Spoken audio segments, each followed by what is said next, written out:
Good day! I greet you in the precious name of Jesus Christ. We talk a lot about a lack of time, but we often don't take responsibility for how we spend our time. Your job may keep you going financially, but the less time you spend with your family, the more chaotic your home life will become.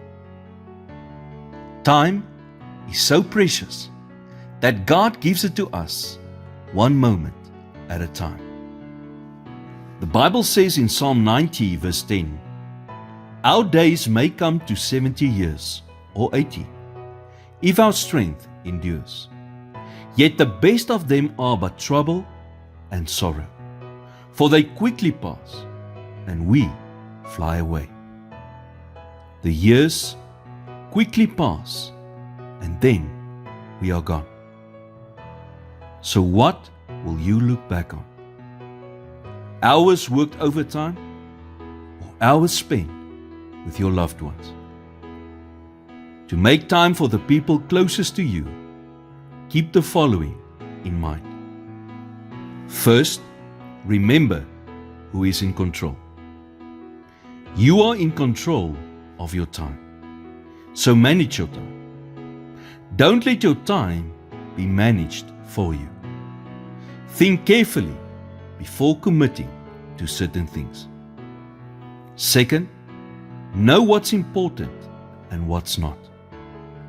Put what's truly important first on your calendar and then add the rest.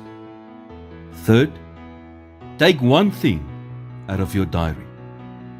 Take one thing out of your diary that isn't absolutely necessary, and then use that time to spend with your family. Fourth, get your spouse's perspective on how you spend your time and what might be stealing it. Fifth, be honest about your limitations.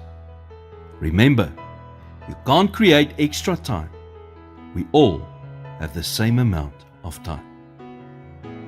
Lastly, keep a list of your commitments close by, so you think twice before you just add things to it. Lord, thank you for the precious gift of a family. I confess that the pace of daily life and my many responsibilities often pull my focus away from them. Please help me to slow down and truly cherish the moments we have together. In Jesus' name I pray. Amen.